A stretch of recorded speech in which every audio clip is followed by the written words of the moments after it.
Welcome to the Synergy Podcast, the space where we redefine how we move, heal, and experience our bodies. My name is Ariana Montanari, a yoga teacher, soap maker, and beekeeper, and really advocate for a pain-free life driven by pleasure. Here, we break free from the unspoken rules that tell us how we should look, how we should move and feel. And through intuitive movement, self-care, and deeper connection with nature, we explore what it truly means to live without tension, pain, or limitations. So whether you're a yogi, a seeker, or simply curious about stepping into a more liberated way of living, you're in the right place. Let's dive in.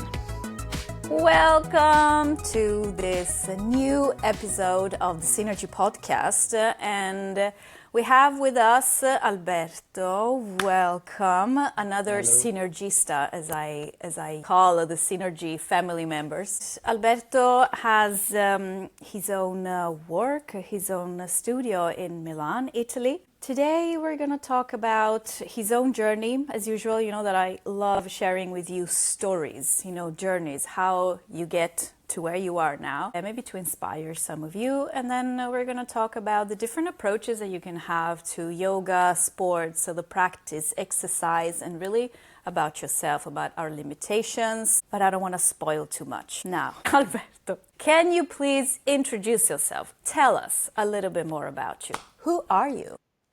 Ciao Arianna, thank you for having me. So, an Italian guy who started his yoga journey like almost 10 years ago now. I used to have a completely different lifestyle. I used to work in Singapore selling clothes. I was in the fashion industry. At some point I realized that I was not really satisfied about that job, about being so much part of this system of buying and selling stuff. So I took a break from that life and I started to travel in South America, where I first practiced yoga. And as soon as I spent like few days practicing yoga, I realized like that's the kind of life I really would like to live. So when I came back to Italy, I started my journey in this very good and big Ashtanga yoga community, which was the closest studio to where I used to live. And I straightforward fell in love with that practice. I kept on practicing Ashtanga for like 3 or 4 years. And since that was kind of a mission of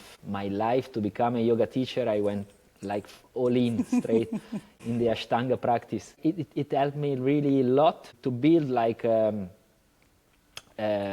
strong relation with the mat. As I don't know if you've practiced Ashtanga, but the idea is that you practice 6 days a week and you just take 1 day off. So I kept on doing that for a few years. I went to India like for a couple of times, studying in Mysore. And actually during my first trip in India, I injured myself. Previous I was traveling for a month and I skipped like few practices here and there in order to enjoy my time in my journey in India. And then when I reached Mysore, like the day before starting the 2 months in the yoga studio, I was doing like a yoga posture which is not really crazy. I mean, if I look with my new idea of yoga, that's actually a crazy posture. But But back then it was just a piece of cake. Back then it was one of the first that they teach you, So I was like, okay, I did it so many times, but at some point my knee decided that it was too much. So it was a yoga-related injury. Yes, it's crazy. Like I actually broke my knee with my own hands. Like it was that kind of posture where you have to grab your foot and place it in a certain place. Yeah. And then bending forward. Yeah. I didn't know much about anatomy at the time. I just knew that I have to breathe into the posture. Most of the time when I was feeling pain or when I was where my body was not really ready to welcome and to practice that posture, what I used to be said, it's like just breathe in the posture. Like breathe is gonna help you to do whatever you need. Your body knows how to do, just stay calm and breathe 5 breaths and then it's gonna come. Which, I mean, yes, right? It makes sense. I mean, it is true, but, or end. Yeah, it is true. I mean, I'm not blaming anyone. I injured myself. I feel you. Yeah, but it was a 2 months where my relation with practice changed a lot since my meniscus was gone, and since I was in India, I've spent 2 months practicing with with only one knee, basically. And Wow. Very when I humbling, right? It is, yeah. Actually, it was like a huge process in the yoga journey. Especially when you have this excitement of being in like your dream place, in the motherland of yoga, and doing the traditional practice, and you were really looking forward to. But at some point, I mean, you have to surrender to the reality and just take tiny steps in order to recover. And that's what actually I did. So I was adapting every posture on it was my right knee. And it was, as you said, a really humbling process, like especially with that kind of practice that in my personal experience I was pushing a lot. Yeah. I wanted to reach the next posture. I Yep. wanted to finish the first sequence and then finish the second one. So it was really a goal-oriented practice. Yeah. That was my journey. And luckily, I injured my knee at the time. So when I came back to Italy, there was also something a bit crazy. My yoga teachers at the time, they didn't want me to get surgery. They didn't want me to go to a doctor and fix my knee because they didn't really like it, the idea, because they said, like, if you injure yourself on the mat, you also recover on the mat. So practice is teaching you everything in life. Like you injure yourself, but you go back to practice and the practice is gonna make everything okay. I did it for a few months, but then during my daily life, my knee was not good. Like if I was doing like a very tiny movement without being conscious of what I was doing, there was like this kind of click. It was like my knee was making this noise and then my hip was contracting a lot. So at some point I decided, okay, I think I'm gonna go and See somebody.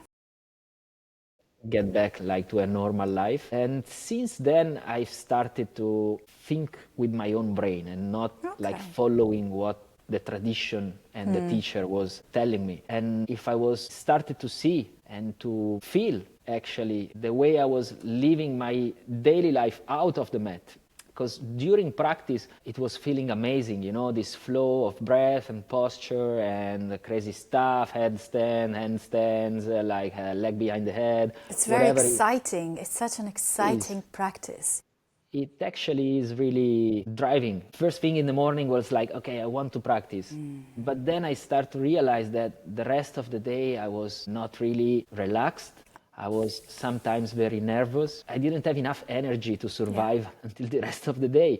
And I was always really hungry after practice, sweating a lot, drinking a lot, eating a lot. So everything was really consuming at some point. And luckily I started to follow Simon on Instagram. And the first time I was looking at his video and trying to follow what he was saying, I was like, but this guy, it has so much interesting thing to say, but I don't know if I want to trust him. I know exactly the feeling. It's like you get like, here there's something, but who is this guy really? Exactly. It makes a lot of sense, but who are you, Simon Borg-Olivier? So why should I follow you and what you're saying? And then at that time, there was like COVID. So I was not able to go to the studio where I was practicing, and I think all of us had much more free time to explore whatever we liked. So I decided to sign for the membership in the Yoga Synergy website, where they were offering like videos and different practices with Bianca and Simon. So like after my Ashtanga practice in the afternoon, when I was having some free time, I was starting to explore this new way of moving, this synergy style that to me looked like, okay, this is not traditional. What should I do with this? This guy also makes these clicks and music. So I don't know if I want to do that. But like I fell in love with the synergy when we did the first time this. At the end of the practice, it was like, what do you feel between your palms? Is there anything? I don't need you to give a name of what you're feeling, but are you experiencing something? How do you feel? Do you feel warm? Do you feel relaxed? Do you feel energized? And I was like, yes, I feel all of this. Yeah. And then I decided to slowly follow more of his classes. Yeah. And like the next day in 2021, I signed up for the online teacher training. Let me just pause you a little bit, Yeah. because here you showed with your hands, but let's also describe. So after you do the whole synergy practice, so all these very flowy movements, working really with the whole body, all the joints, when you sit down and start connecting and find stillness, you kind of place your palms close to each other, but without touching. And you usually ask, do you feel anything in between the palms of your hands? And during the trainings, Simon actually does this experiment. So do like 10 push-ups and then put your palms close to each other. You feel nothing. There's like nothing there. But then you do some more of the synergy movement, find emotional flow movements, and then you place the palms together and you're like, oh. And then you feel that warmth, that magnetic pull between your hands. And that's amazing, because as soon as you have them like a little bit apart and then coming close again, and then you feel it again. And that's, like you say, you don't necessarily have to put a name on it, but is it energy? Is it your warmth, your magnetic field? But you feel something. Yeah. And that's also like the more you practice and the more you start to feel also during the practice. And you have this idea of these hatha, sun and moon energies that it's crazy. Like when you explore like same movement, but guiding from the palms is totally different than guiding from the back. And you really connect with what's inside of you, like what's your potential, what you can achieve with the practice. And as you said, like the more linear, the more intense, the less energy, the less you feel this kind of really warmth and energized body. So that's something that really convinced me and like say, okay, I want to learn more about this. And at the beginning was a very mental mind, like mental practice. There was so many information, I remember. Yeah. And when I did the online teacher training, there was this opportunity to try like a trial class for the other trainees, so that you can get feedback from them before you start to teach in real life. And I remember this new trainee that was taking part of the teacher training. After I did my trial live on Zoom with Bianca, she was like, first of all, she said my Italian accent was not really easy to follow, and I totally accept that. And then she said, he speaks a lot. I mean, he gives so much information, so I can't really follow this. And at first I felt like kind of, okay, maybe it was too much. But then luckily Bianca said, but this is how yoga synergy is. Like, and when I also now teach to people, I say, look, if you want to learn this, there's a kind of steep high, but then it's gonna be very flat and maybe downhill a little bit. It's like these big steps you have to overcome in order to enjoy this practice. At the beginning, it's a lot of like front foot pushing forward, back foot pushing backward, right hip turning outside, left hip turning inside, navel twisting up, shoulders apart, relax the jaw, relax the face, relax the abdomen. There's a lot. There's a lot of information at the beginning. It's the same thing that I inform my students. The first times, like, just accept the fact that it's a lot of information, but to listen for your brain to physiologically process. So it is normal that you feel a little bit overwhelmed, a lot in your head, but try to go back all the time to how it feels in the body and try to kind of get to know that movement, to see where you feel it and which parts are actually, my shoulder, I can feel all my bones, so the vertebra. So like to get more into the feeling rather than the thinking. And then class after class, suddenly you will hear instructions and understand them that you did not hear or understand previously. You're like, this little piece, I got it today. Oh, okay, interesting. Yeah, I always say that it's like learning a new language. At the beginning, you feel, as you said, really overwhelmed. I don't know this word, I don't understand what he's saying. But then at some point, something clicks in your brain and you start to speak fluently this language and you really enjoy all the work you have done before and you really enjoy to interact with people that speaks the same language and everything comes so natural that you start to build up a lot of trust towards the process. And that's something to me really magical about this practice. Also, when I think about what I was thinking when I was counting my breaths, go in the posture, count 5 breaths. You do it one time, it's okay, it's easy, I can count my breath. When it becomes a routine, that you know the spot, that you know the postures, you're breathing because it comes natural to do 5 breaths, but then while I was breathing, I was like, okay, what I'm gonna have for breakfast, what I have to do today. So there was still a lot of thinking in my brain, but it was not related to what I was doing, because I was feeling, okay, I know how to do this posture, so my mind was drifting off the practice. While if I think about joints, if I think about 12 bridges, I can stay much easily present in the practice now than before. Because every day my hip is different, every day my knee is different, every day I have something like tension related that I can observe, like my jaw, my face, and it's like discovering your body every day in a different way. And the way you can connect with your gut brain as well, it's something that it's really interesting also how, for example, Simon speaks about the bandhas, this idea of, okay, bandha is a lock, but there's 2 ways of being in a lock. You can be closed or you can be open. So it opens a new world to me, like this idea of also blood is energy. So how can I interact with my blood? And if I think about the potential of being connect with your blood circulation, it's something really crazy. Like it's something that if you stop and think about, like you can really do this thing, it's amazing to me. It's very powerful. And thinking that all the circular movements, like repetitive soft movements that we do, it is to create a trigger, that hatha principle, that I'm inviting all the blood towards the fingers, the shoulders, and then I go back and I relax. I use one leg and I relax the other. So it's this continuous expansion, relaxation. I expand and I relax. And that, I think it makes the practice feeling very different, like you say.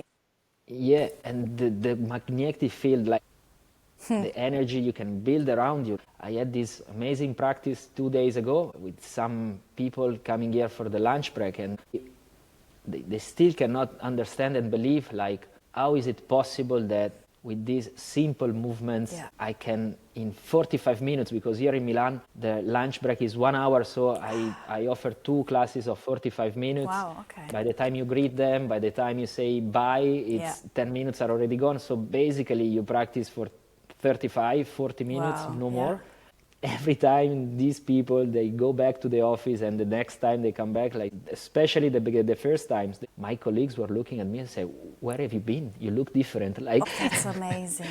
And it's crazy, like in 40 minutes, but even in 10 minutes, what you can achieve with these movements. To me, it's like a winning practice. You don't need a mat. You don't need a flat surface. You don't need even comfortable clothes, because you can do it even with probably with a suit and the tie on. There's nothing that you don't need anything. You just need your body and relax and feeling calm and boost your energy. I usually practice in my car sometimes. Like I do spinal waves in the car, and it feels so amazing, like 3 times, and my back, it feels completely different. So it's like a privilege to have this knowledge and to have the opportunity to study with a person like Simon that gives you so much information that really it can change your life in a better way. I mean, to me it was like this.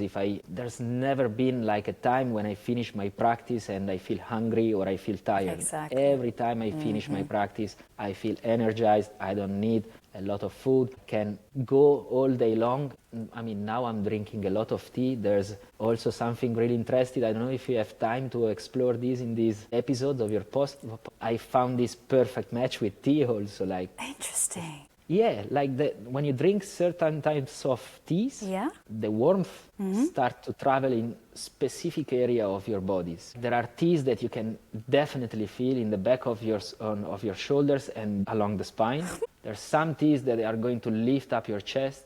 There's some teas that you feel in your feet, like a very rooting sensation. How interesting. There's teas that brings you up. It's crazy. Like, even I don't know if I become really receptive of these sensations through the practice, because that's what we do. Like feeling your body, feeling your blood moving in your body, it turns you like really sensitive through sensations. Yeah, a very deep perception of your body. Yeah, I remember also now it comes back to my mind when I did my first Vipassana, which was all about sensation. I don't know if you have tried this practice. No. I did like the 10 days silent retreat where they teach you like this technique. And the first 3 days, it's all about starting to know what a sensation is. So you spend 3 days observing your breath and try to see where the air touches your nose before go into your body. And that sensation, then you place it on top. So once you realize what a sensation is, you try to feel it in the top of your head.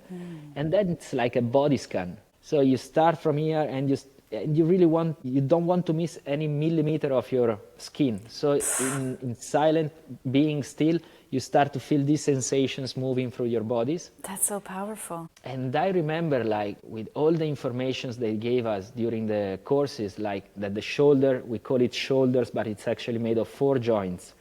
So you have the front, the back, the humerus, and whatever. And once you know that, you can really feel how you're made, basically, through sensations. So that's also a big gift and something really surprising that Yoga Synergy gave to me, this ability of really feeling each part of my body. And also this very simple movement, like opening and closing the hands from the thumb. I find something really amazing even in these very simple movements. Like, you can learn so much of yourself by doing simple stuff that you don't really want to do this leg behind the head pose, and you feel really happy.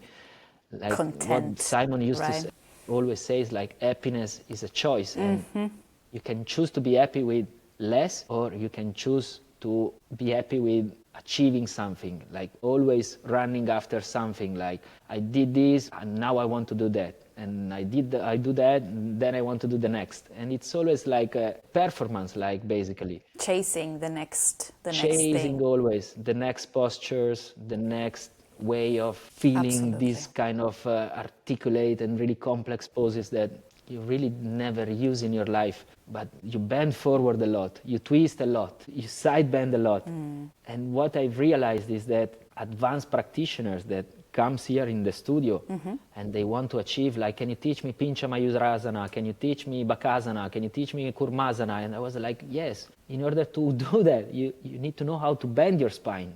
Show me how you bend your spine.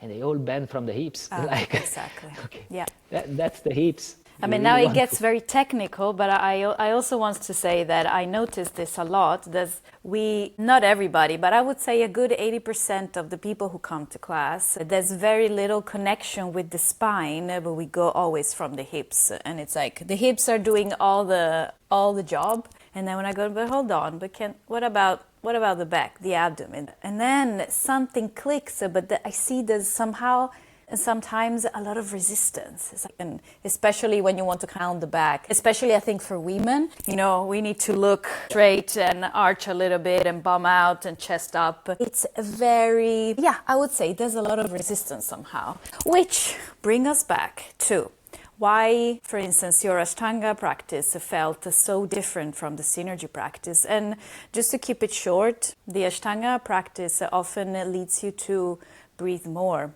than you actually need. We say that it brings you to hyperventilation, and that creates this feeling of being hungry at the end of the practice. But it also makes you more flexible during the practice, which means that you're not necessarily that flexible, so you might go and damage your joints because it's not a real mobility and flexibility, it's more a benefit, so-called, of the hyperventilation. That also could make you a little bit more sensitive. You said that then during the day you felt a little bit out of line, less energy, and maybe a little bit upset. And that's also a part of the hyperventilation. So in the Synergy practice, we go and breathe naturally. We breathe into the abdomen, we relax the throat. And I remember when I had to reprogram to breathe naturally, it was super difficult. It was like, oh my God, because I used to, practice Ashtanga.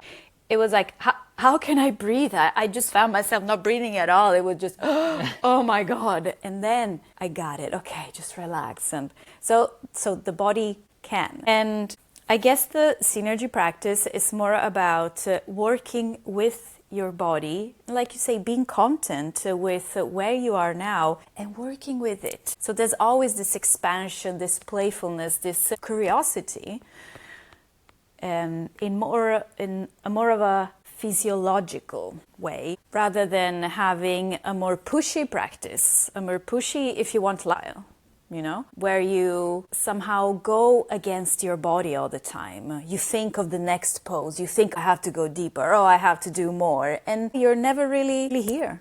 And then after a while, like you described, you're not even thinking about the breath because it's all in automatic. And then you're always somewhere else. Well, yoga is about coming back to your body, to the now, and being relaxed where you are now, happy, not always traveling with your mind. So would you like to speak into that a little bit more, like the two approaches, going with the body contra kind of the more performant type of, say, sports versus yoga? Yeah, that's exactly the kind of match.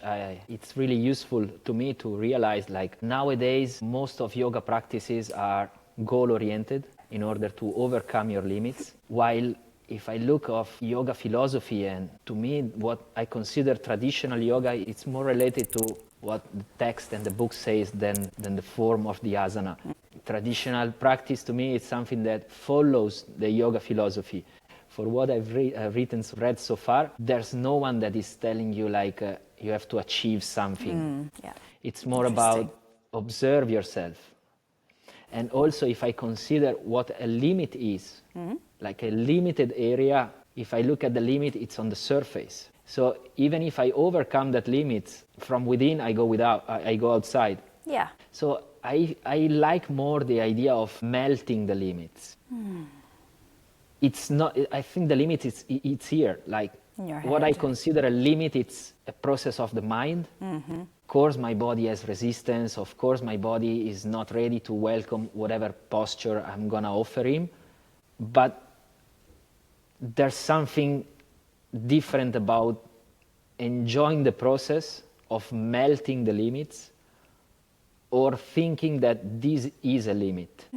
It's really hard to explain maybe in words and in few words, but it switched completely the way I think about my practice and what I want to really achieve. Like so today you I are feel basically safe. saying that even so the word and the concept limit or limitations, it's built by the mind, right? Well, I think so. Who decided what a limit is? Like I can lift my shoulder up here. Yeah. Maybe there's a person that can lift up here.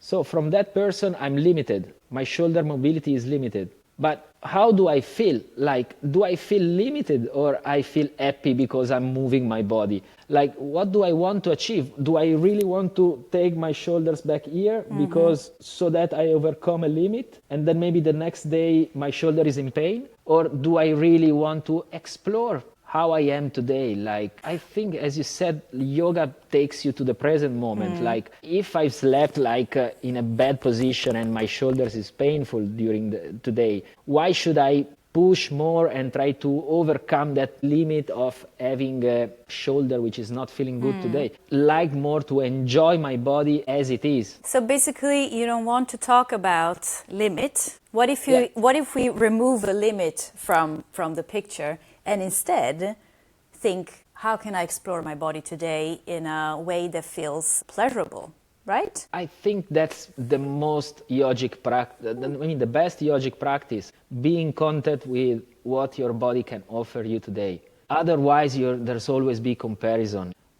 Yesterday I could do this, but today I'm not. So tomorrow I'm gonna push harder. And it's like, in Italy we say il cane che si morde la coda, I don't know how to say. Well, the dog biting is stale. So, yeah. So, and I was feeling that by going in that direction, every day it has to be full power. Every day I had to express myself in what they say, tapas. And I think it's really genius also what Simons did with Yama and Niyama, the way he explored them. Like, remove the negative. Ahimsa is not about not being violent. It's The- about being gentle. Exactly. The A prefix is about the non. Yeah. So non-violence. But actually, what does it mean? Well, it means to be kind, to be gentle. And Yeah, that starts from you, from within, to be gentle with yourself. So then, and with yourselves. With yourself, that's With good. yourselves. And then go on and be kind to others. I think that's a really good switch. I mean, in my personal journey, I've started to really love myself more. And also this idea of the practice has to be from point A to point B. So you start with this and you finish with that. I like it. It gives me like good instruments in order to, it's like having an instrument in your hand. You know that if you start from point A and you reach point B, you feel in a certain way. But it doesn't have to be a box that I have to fit in. Exactly. I was in my mind, it's exactly because that's a box, so that's a pudding, Yeah. a limitation. It's nice to have a box because sometimes you need to stay in a box, but it's also really nice also to go out of the box and explore something new. And I think this combination of 5-dimensional flow and yoga synergy is like a perfect recipe to really be honest with yourself. Like, how do I feel? Today I feel more of flowing, or I feel more about having a practice of postures. Because there's not right or wrong to me. I mean, I don't think Ashtanga yoga is wrong. I just think that the way yoga is now teach whatever, it's based on this idea of breaking the limits, the breath is everything, and staying on the mat, like this idea of I have to practice on the mat. If I don't have a flat surface, if I don't have a mat, I cannot practice yoga. What does that mean? Yeah. It's your body. You can do whatever you want it, and the idea of being free, of doing whatever you want to do, wherever you want to do, to me, that's the best yoga you can practice all over the world.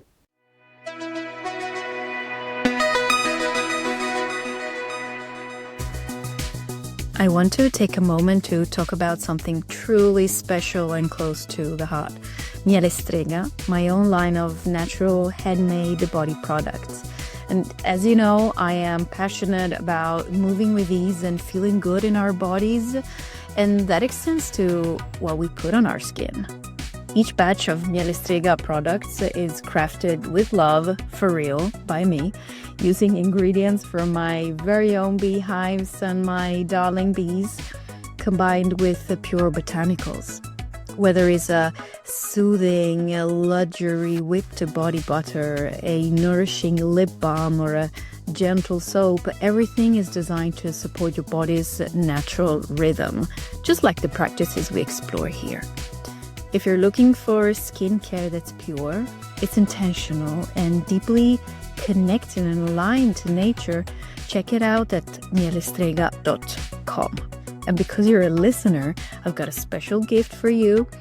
Use the code SYNERGY10, spelled with Y and Y, for 10% off your first order. Now, back to our conversation. Really makes me emotional if I think about the potential of this practice and how easy it is with less than more. Like, just lift up your shoulders and back, moving backward and forward. And there's so much to explore in these movements that you really think, I mean, I feel like I don't need to do crazy stuff now. I still have to know how to make circles with my shoulders. The basics, yeah. Like, there's so much I can explore. And the less I move, like this idea of full range of motion, again, this idea of, okay, this is my limit today, I push more. It really decreases the sensation at the end. And I realized that it's even way more difficult if you take the tiniest circle with your joint. Absolutely. Absolutely. And that's really how you feel connections. You see, okay, now I did this, but I felt in my neck. How is that possible? So let me study about myself. How am I made? Why, if I do this with my left shoulder, is different than if I do it with my right shoulder? You start to realize like how perfect machine you are and how much there's to learn from the basic. Like really what we were saying before, opening and closing your eyes, starting from the thumbs. It looks something stupid. When I ask people to do this, they look at me like, is Yeah. not yoga. What are you asking me to do? Yeah. And then when they realize that they are not able to open and close their hands starting from one specific finger, they start to realize, oh shit, it looks so easy from the outside, but why I'm not able to do that? Yeah. I usually do that with the toes, to kind of lift up all the toes and I go down just with the big toes. That's even And more the pinky complicated. toes, and then you see that, and it's at the very beginning, right, where I say, okay, now we're going to do very basic movements, but it's not so that they're just like, because they're basic, they're also easy. To just notice, is the brain connected to that area? And if not, start connecting it. It will happen. And then you see that it's like this super tense faces and the fingers trying to move. And then slowly, oh yeah, okay, I found my big toes. Okay, yeah, I found my pinky toes.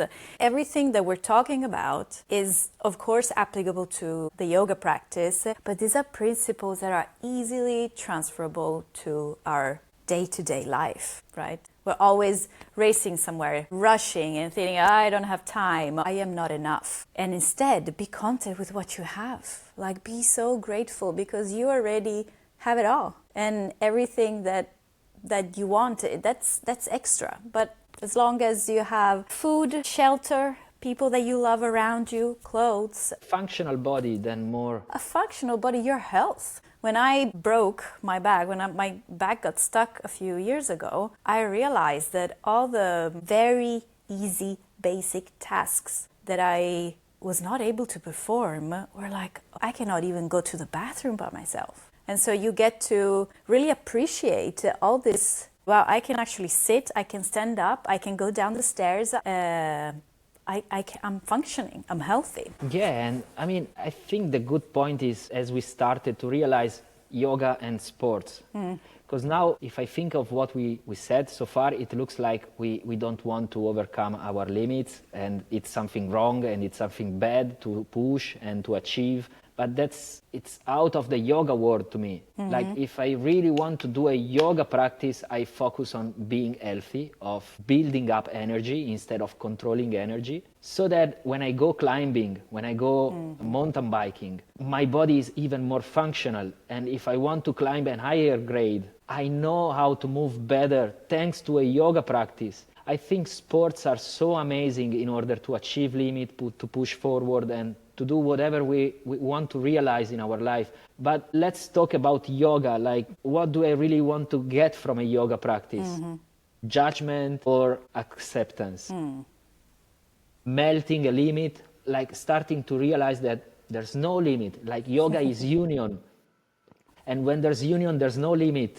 There's not even the idea of having a limit. Exactly. So if I want to achieve a sensation where I feel all together with what surrounds me, I really want to remove the word limit from my yoga experience and start to accept everything. First, myself, like accept that my body can move in a certain way and I enjoy it as it is. And if I want to become stronger or whatever, there's so many other options that you can achieve. I mean, you can use to achieve that.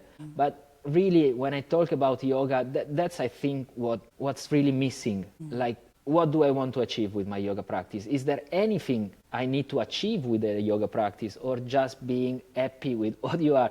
And I think that's the best present we can give ourselves, like a daily reminder that society is already pushing us a lot. Yes. Like, get new clothes, buy this car, buy this apartment, pay taxes, whatever. We are always like bombed of informations that you have to. But when I want to take a break from that, I really would like my yoga practice to be like the most gentle and loving thing I'm doing to my body. Yeah. And I think that's what Simon is really teaching us. I remember after the first ecstatic dance in the Salento retreat, we had this round, like this circle of sharing thoughts and whatever. And he was always almost with the tears on his eyes. And I said, I feel freedom energy. I feel free. Like, that's my energy. I want people to feel free.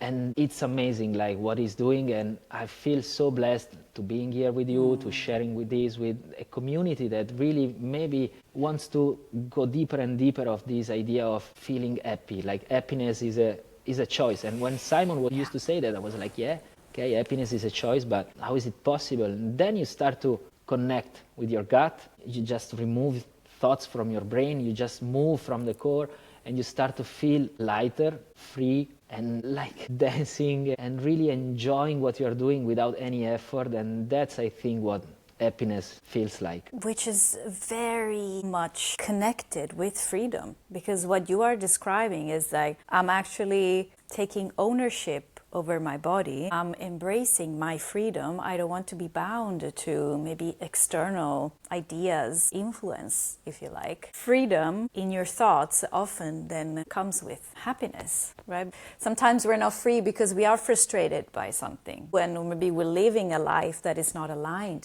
we're living a life we don't really want, you know? And we feel resistance. But then when you find freedom and say, okay, I'm gonna love myself. I'm gonna create a practice life that fills my cup, as you say. And then suddenly, I feel happy. I feel aligned. I feel that I'm happy in the place where I am, and I don't always need to find that satisfaction somewhere else, or in the next project, in the next person I meet, in the next meal I eat, because you're good here.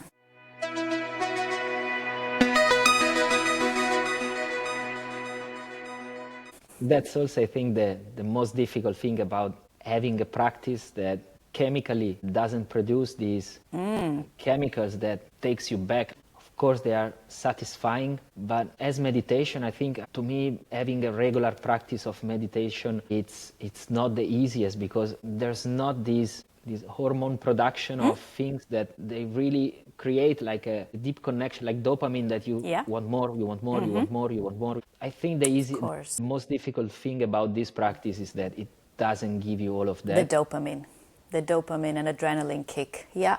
I never thought about it. That's why it takes longer to get into it and to understand it, and because it's a very different feeling from other practices or other sports that it's more like, yes, I like this, wow, I'm gonna come back. It's like, what's here, you know? Because it's a complete change of approach of chemicals in your body, literally. It's so distant from what we are educated and from what surrounds us, like that. I was speaking with my brother like yesterday, and he was saying something like he was asking me like, how is it going with classes and whatever. I say, it's okay. Some people are coming, some others not. And it was like, yeah, but what do you offer? And I say, I try to offer the most gentle practice that doesn't have to achieve anything. And he say, yeah, during this time and in Milano, people cannot allow themselves to take some time without achieving something. And I say, they don't want, or they cannot. It's different. You can do whatever you want in life, there's a lot of what shame. do you really want? It's like people want to get rewards. Absolutely. We want to get rewards, like, oh, okay, now, good job, Alberto. Yes, you did good. Do it another time so you can get another pat reward. on the shoulder.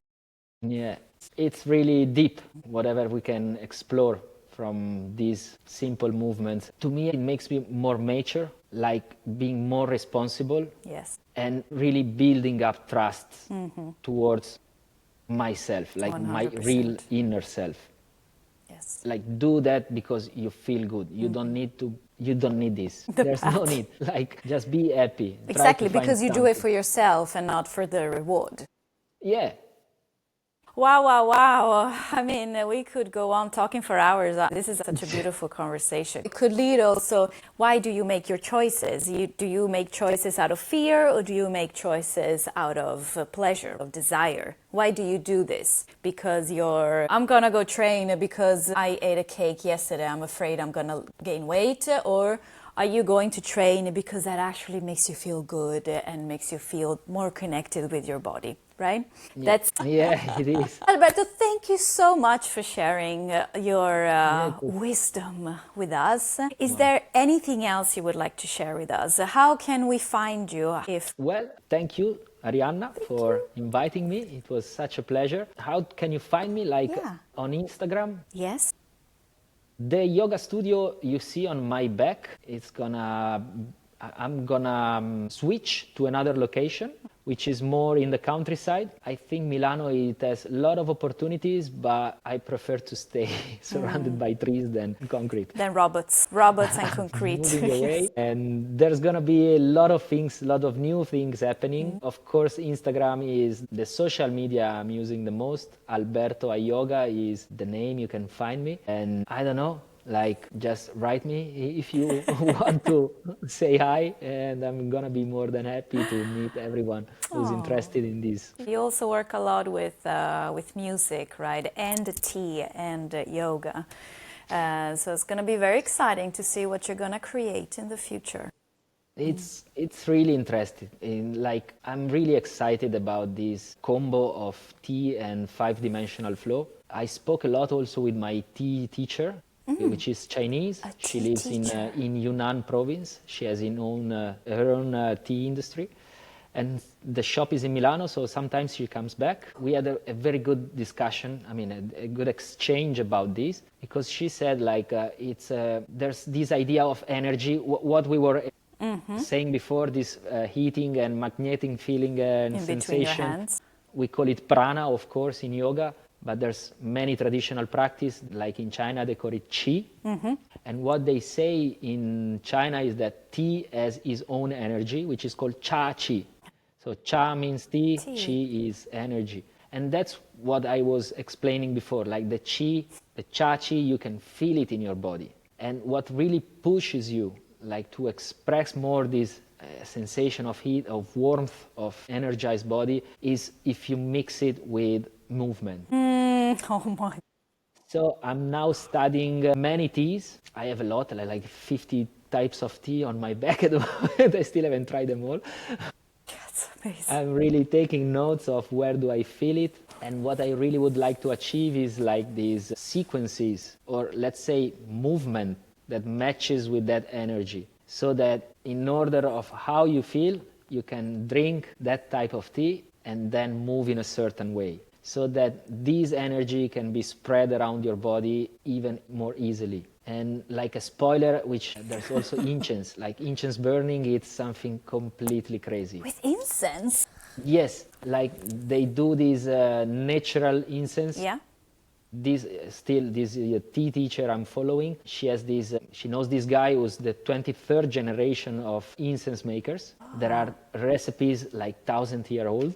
And it's all made with natural stuff. Oh, like, of course. The glue is made of the orchid sticks or whatever. I don't know the specific name, but there's nothing chemical in that. And then it's herbs, and then it's like smudging. So yeah, of course. It's herbs, it's woods. And what she says is that, like, tea moves in vertical. Okay. And incense move in horizontal. So you have these two lines, and movement is what is closing the circle. That's so beautiful. Oh my God. So it's crazy. Like, we had this session at the shop. She was taking, like, drink this tea, try this incense, like, smell it, and then drink it. And I was like, okay, I really had goosebumps all over my body. I said, this thing is so powerful. Wow. You can really, yeah. But as we said, I think the first step is to become aware of this sensation. Yes. And yoga synergy, 5-dimensional flow, to me, it was the best instrument to really become aware of not only of how my body moves, how my energy moves, how my blood moves, what I do, like this, as we said, this compression and expansive bandha, like how can I take blood on my wrists, how can I reduce blood on my wrists. And when you really start to realize that, you have so much potential to explore your body, and you really don't need anything else to me to achieve a yoga practice, to have a yoga practice. Wow, thank you. Definitely something worth exploring. Definitely, yeah. As soon as the place is ready in the woods, in the countryside. So everybody sign your, go and follow Alberto on Instagram or for a newsletter if you have, so then you can let us know when this Chachi workshop retreat is going to happen. Of course, yeah. Thank you so much, Alberto, for today. It was so interesting and inspiring to hear what you had to share with us. That's a wrap for today's episode of the Synergy Podcast. I hope this conversation sparked something within you, a new way of thinking, feeling, or moving.